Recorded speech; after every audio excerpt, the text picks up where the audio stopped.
नमस्कार विद्यार्थी मित्रांनो, आजच्या दुसऱ्या व्हिडिओमध्ये आपण प्रकरण क्रमांक 1 सूक्ष्म आणि स्थूल अर्थशास्त्राचा परिचय यामधील सूक्ष्म अर्थशास्त्राची व्याप्ती आणि अभ्यास विषय पाहणार आहोत. सूक्ष्म अर्थशास्त्राची व्याप्ती आणि अभ्यास विषय म्हणजे सूक्ष्म अर्थशास्त्रामध्ये कोणकोणत्या घटकांचा अभ्यास केला जातो आणि कोणकोणत्या घटकांचा अभ्यास केला जात नाही हे अभ्यासनी होय. यामध्ये सूक्ष्म अर्थशास्त्राची व्याप्ती एका फ्लो चार्टच्या माध्यमातून आपल्याला दाखवलेली आहे. यामधला पहिला मुद्दा आहे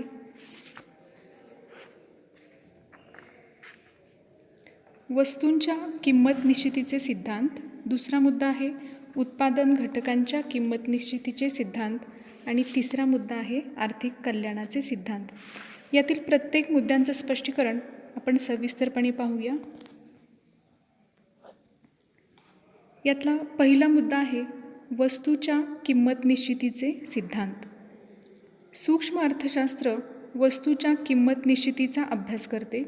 अर्थव्यवस्थेत दररोज हजारो प्रकारच्या वस्तूंची निर्मिती होत असते. त्यातल्या काही वस्तूंचा आपण वापर करतो तर काही वस्तूंचा आपण वापर करत नाही. सूक्ष्म अर्थशास्त्र सर्व प्रकारच्या वस्तूंच्या किमती कशा ठरतात याचा अभ्यास करते. मग या वस्तूंच्या किमती कशा ठरतात तर बाजारात या वस्तूंना असणारी मागणी आणि या वस्तूंचा केला जाणारा पुरवठा यावरून त्या वस्तूंच्या किमती ठरतात. ज्या ठिकाणी मागणी वक्र आणि पुरवठा वक्र एकमेकांना छेदतात त्याला समतोल किंमत असे म्हणतात आणि याच ठिकाणी वस्तूंची किंमत ठरत असते. किंमत निश्चितीच्या सिद्धांताचा अभ्यास करायचा झाल्यास आपल्याला मागणी विश्लेषण आणि पुरवठा विश्लेषण अभ्यासावे लागते. मागणी विश्लेषणात उपभोक्त्याच्या बाजूने तर पुरवठा विश्लेषणात उत्पादकाच्या बाजूने विचार केला जातो.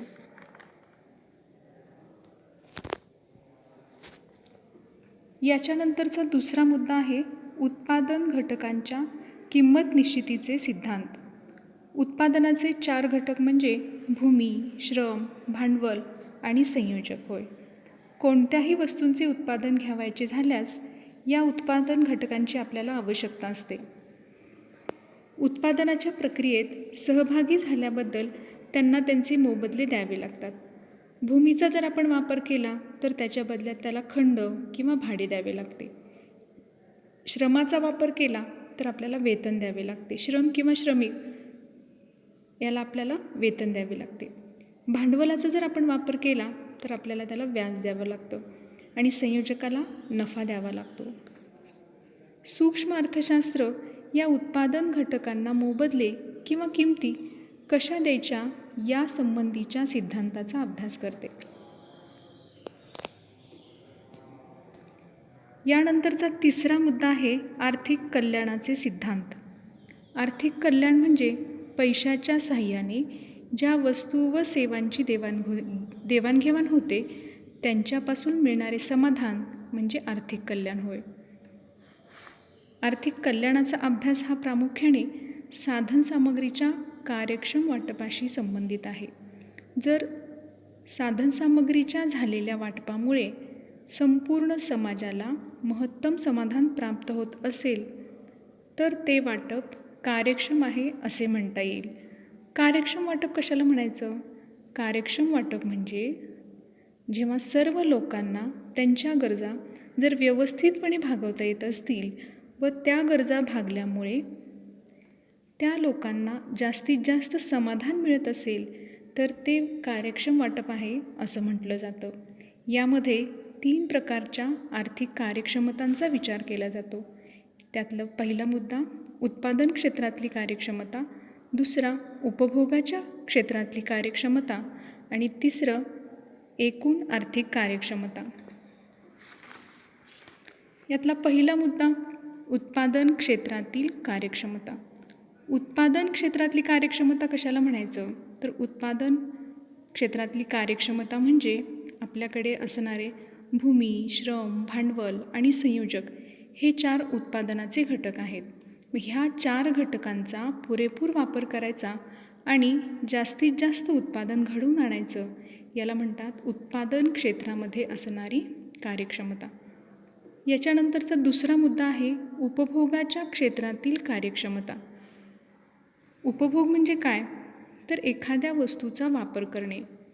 उपभोगाच्या क्षेत्रातली कार्यक्षमता म्हणजे आपण ज्या वस्तूंचं उत्पादन केलेलं आहे त्या वस्तू आणि सेवा संपूर्ण समाजामध्ये अशा पद्धतीने वाटप करणे की ज्या वाटपामुळे संपूर्ण समाजाला जास्तीत जास्त समाधान मिळेल. यातला तिसरा पुढचा प्रकार आहे एकूण आर्थिक कार्यक्षमता. एकूण आर्थिक कार्यक्षमता म्हणजे लोकांना सर्वाधिक आवश्यक असणाऱ्या वस्तूंचे उत्पादन घेणे होय. सर्वाधिक आवश्यक म्हणजे ज्या गोष्टी, ज्या वस्तू लोकांना प्राधान्याने हव्या आहेत, म्हणजेच त्यांना त्या वस्तूंची खूप आवश्यकता आहे, अशा वस्तूंची निर्मिती करणे म्हणजे एकूण आर्थिक कार्यक्षमता होय. या कार्यक्षमता साध्य करण्याच्या दृष्टीने आवश्यक असणाऱ्या अटींचे विवेचन सूक्ष्मलक्षी अर्थशास्त्रामध्ये केले जाते. सूक्ष्मलक्षी अर्थशास्त्राचा अभ्यास हे प्रामुख्याने किंमत सिद्धांत व साधनसामग्रीचे वाटप यांच्याशी संबंधित आहे. सूक्ष्म अर्थशास्त्राला या शाखेत संपूर्ण अर्थव्यवस्थेशी संबंधित समग्र परिमाणांचा अभ्यास केला जात नाही. या शाखेत बेकारी, दारिद्र्य, उत्पन्न विषमता यासारख्या राष्ट्रीय पातळीवरील आर्थिक समस्यांचा अभ्यास केला जात नाही. आर्थिक वृद्धीचे सिद्धांत, व्यापार चक्राचे सिद्धांत, मौद्रिक व राजवित्तीय धोरण इत्यादीचा अभ्यास सूक्ष्म अर्थशास्त्राच्या कक्षेबाहेर आहे.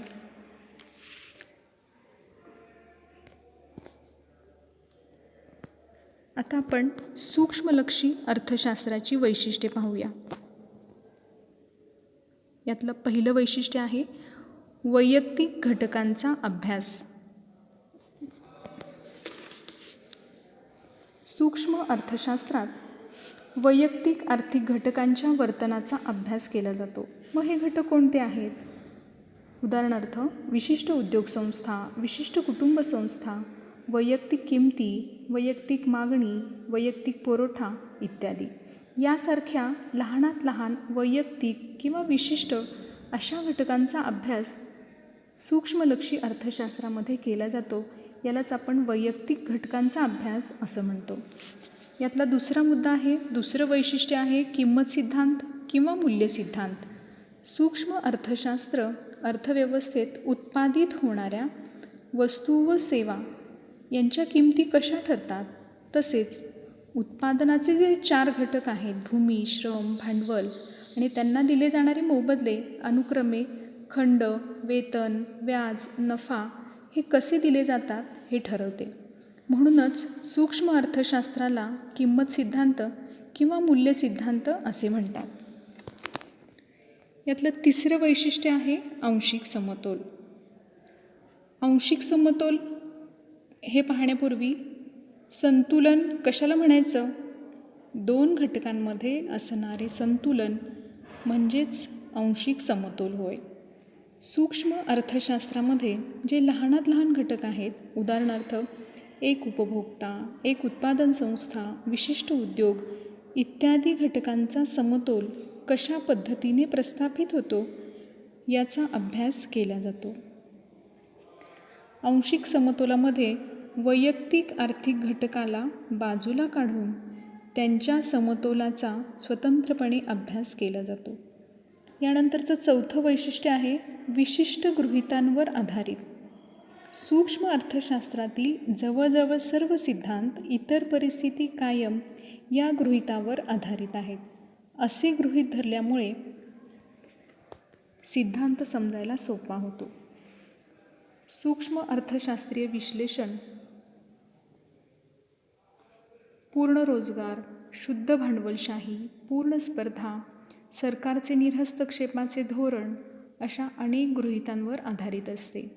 या गृहीतांमुळे सिद्धांताचे विश्लेषण सोपे होते.